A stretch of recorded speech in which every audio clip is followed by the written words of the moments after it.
Hi, good morning class. So today I prepared 3 topics that I'm going to discuss to you. And so please listen and watch this video so that you will learn a lot from this topic. So what are the topics that I have prepared today? So first, we have what does PyCharm mean? The second is what are the 9 best code editors or IDE that we can use in doing program in Python. And the last one is how to download PyCharm over the internet. So are you ready? Let's go. So what does PyCharm mean? So PyCharm is an integrated development or IDE used for programming in Python. So it provides code analysis and graphical debugger, an integrated unit tester, integration with version control systems or VCS, ES, and supports web development with Django. So PyCharm is developed by Czech Republic or Czech company named JetBrains. So JetBrains is the one who made PyCharm. Okay, so let us continue. This is the second topic. What are the different or what are the 9 best Python IDEs and code editor that we have or we can use in our Python program? Okay, so in this guide, you will learn about various Python IDEs and code editor for beginners and professional. So what is a code editor? A code editor is a tool that is used to write and edit code. So they are usually lightweight and can be great for learning. So however, once your program gets larger, you need to test and debug your code. That's where IDEs come in. So what is an IDE or an integrated development environment? So it's understand your code much better than a text editor. So it's usually provide features such as build automation, code lengthening, testing, and debugging. So this can significantly speed up your work. So the downside is that IDEs can be complicated to use. Okay, how to choose a Python's IDE code editor that serves your purpose? So to make this task easier, we have created this guide. All tools mentioned in this guide are available on Windows, Linux, and Mac OS. Okay, I want a Python IDE code editor for first learning, second is development. So that's right. Okay, shows here the different Python's IDE that we can use in our Python programming. So first, on the line, we have online compiler from Programiz. So the good thing is, can be used for beginner, and the good news is it's free. Okay? So if you want to start writing Python code without investing time installing Python and setting up a development environment, you can use our online Python compiler. You just need to internet and browser to get started. So by the way, our online interpreter is completely free. Okay? So very good tong first IDE natin, online compiler from Programiz. And this is the environment of online compiler from Programiz. So very basic yung environment niya, no? So in this part, you can see the program, or you can write the program here, and then at the right side facing my laptop is the output. So this is the run button where you can click it to see the output. Okay, so this is the basic environment of online compiler from Programiz. So what is the next one? So the next one is Idel. Idel. So for beginner, and again, it's free. So when you install Python, Idel is also installed by default. So this makes it easy to get started in Python. Its major features include the Python shell, window, interactive interpreter, auto-completion, syntax highlighting, smart indentation, and a basic integrated debugger. So Idel is a decent IDE for learning as it's lightweight and simple to use. However, it's not for optimum for larger projects. Okay? So hindi siya pwede sa malalaking project. So let us see the environment of Idel. So take a look at this. Okay? So very basic yung environment ng Idel. It's same as with the yung ginagamit natin sa C, programming, wherein you can see you can write the program here and then you can see the output here. Okay, so next is number 3 natin, Sublime Text 3. So it can be used for beginner and professional. The pricing is premium. Why it's premium? Because there is a software that is free and there is software that has payment, kaya siya ay premium ang nakalagay dito. What is a Sublime Text? It is a popular code editor that supports many languages including Python. It's fast, highly customizable, has a huge community. It has a basic built-in support for Python when you install it. However, you can install packages such as debugging, auto-completion, code lengthening, etc. There are also various packages for scientific development, Django, Plus, and so on. So basically, you can customize Sublime Text to create a full-fledged Python development environment as per your need. So you can download and use evaluate Sublime Text for an indefinite period of time. So there is a limited time or there is a trial version, kung tawagin, wherein you can use it with a certain period of time. Then after that, so you need to purchase the full version of this software. However, you will occasionally get a pop-up stating that yes, you need to purchase a license for continued use. So this is the environment of Sublime Text 3. Okay? So hindi naman sila nagkakaiba ng environment. Okay, number 4 is Atom. So Atom, it can be used by beginner and professional. Don't worry, the pricing is free. So Atom is an open source code developed by GitHub that can be used for Python development, which is similar to Sublime Text. Its features are also similar to Sublime Text. So Atom is highly customizable. You can install packages as per you need. Some of the commonly used packages in Atom for Python development are Autocomplete Python, Linter, Flake 8, Python Debugger, etc. So personally speaking, I prefer Atom to Sublime Text for Python development. So this is the environment of Atom. So as you can see here, dito ka mag-write ng program and then the output is being shown here at the bottom.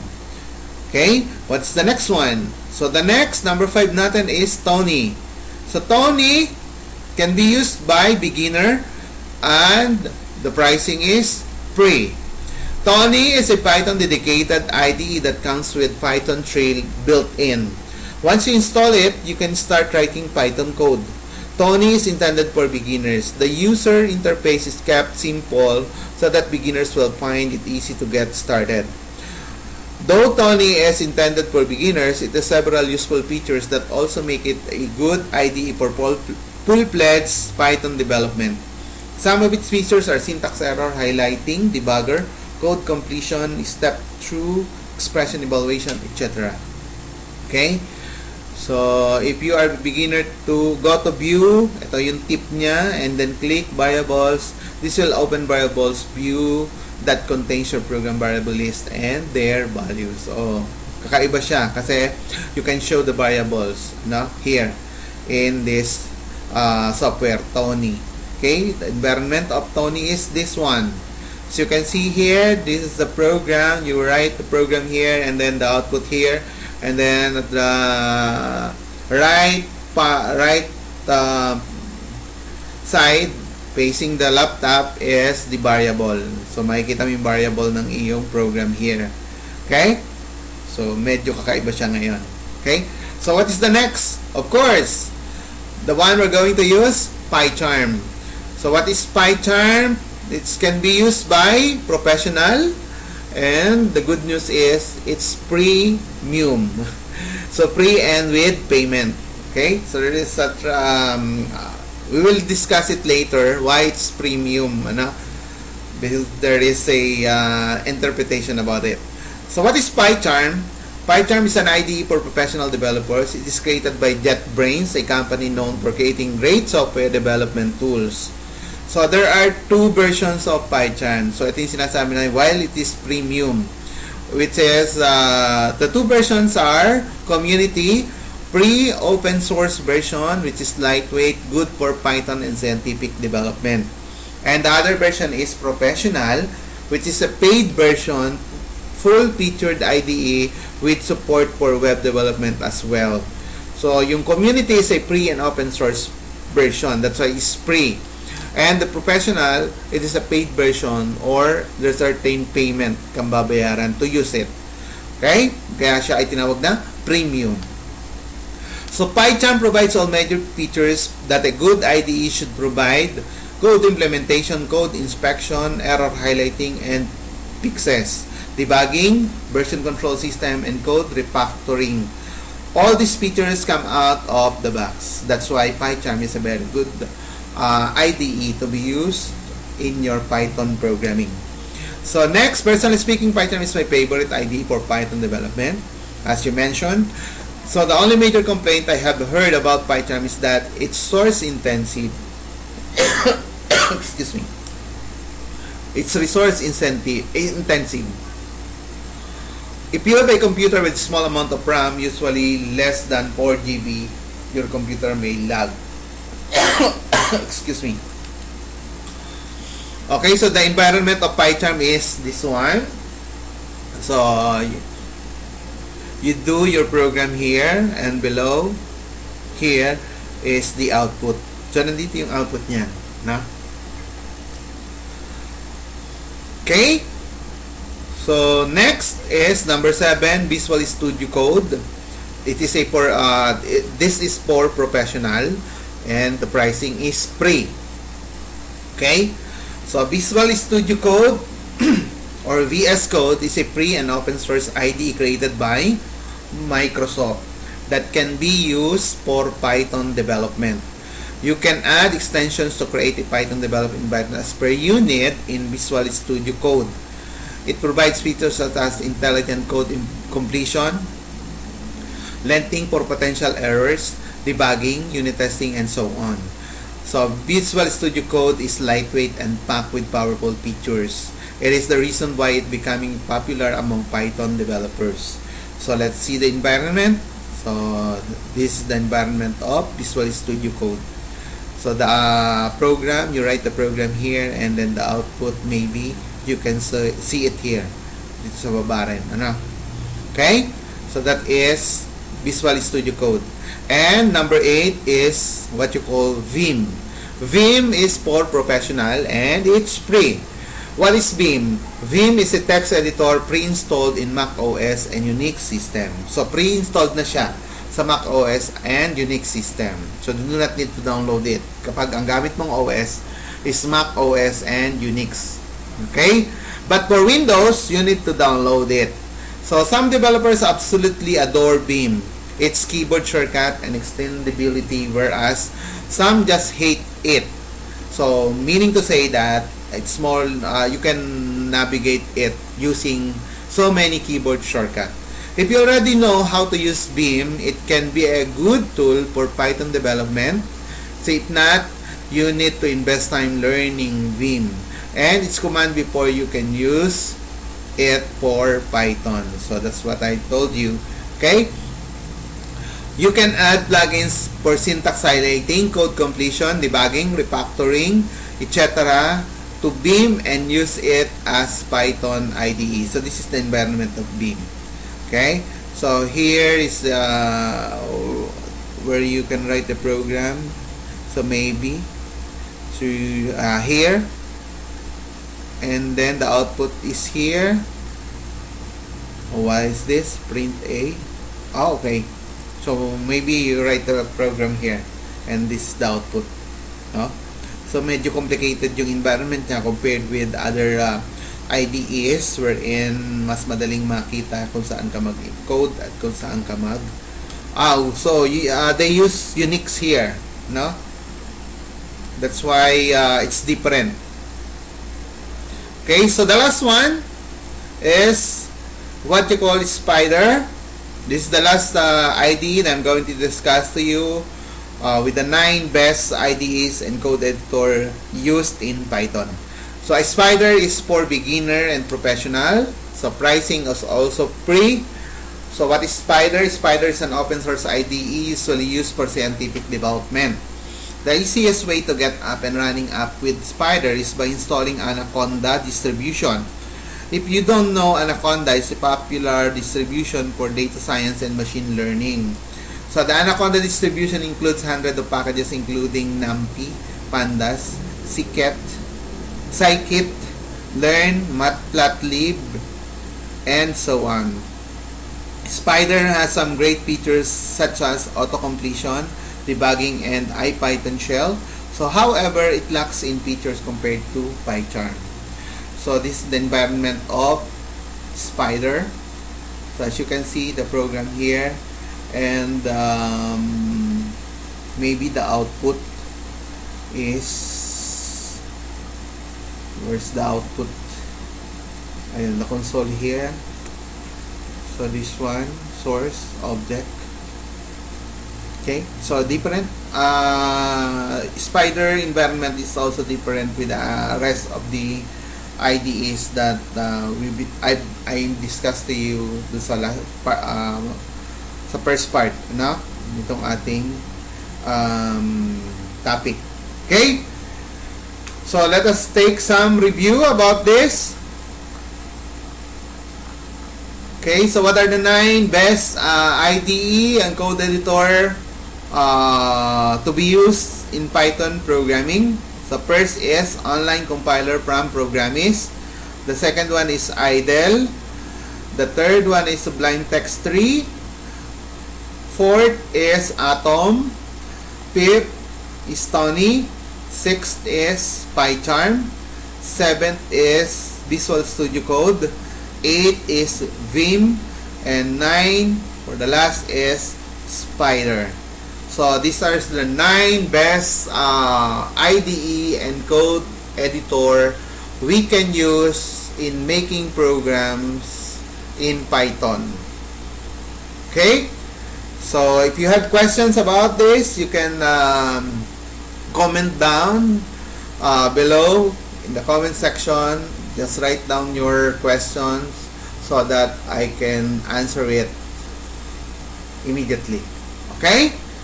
So now let us now move on how to download PyCharm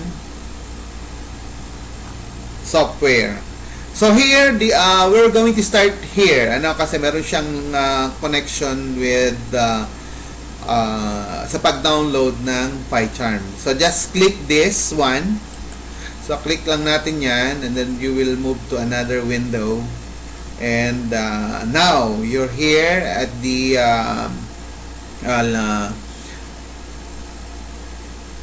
website of JetBrains, where you can download PyCharm.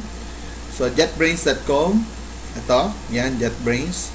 And ito yung sinasabi, 2 levels, professional and community. So since professional is a free trial, we will never use it. So we will choose community. So the first thing you need to download this one is by clicking this download button. So go here, community, download, and then okay, as you can see here at the bottom left corner of your screen, you can see this file downloading. Yan. Okay. So that is how to download PyCharm easily. Okay. So that's it. So that's the basic thing how to download PyCharm. Then once you downloaded it, you just simply install it in your PC or laptop so that you can now start doing program in Python. So anyways, thank you very much for listening, for watching this video.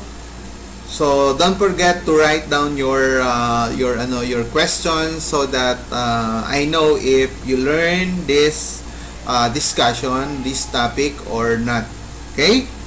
So thank you very much everyone. See you again next time for another content, for another topic that I'm going to discuss. So don't forget to like, comment, and subscribe to my channel. And just share it to your classmate if they didn't know this video. So thank you and God bless you all. Thank you and God bless you all.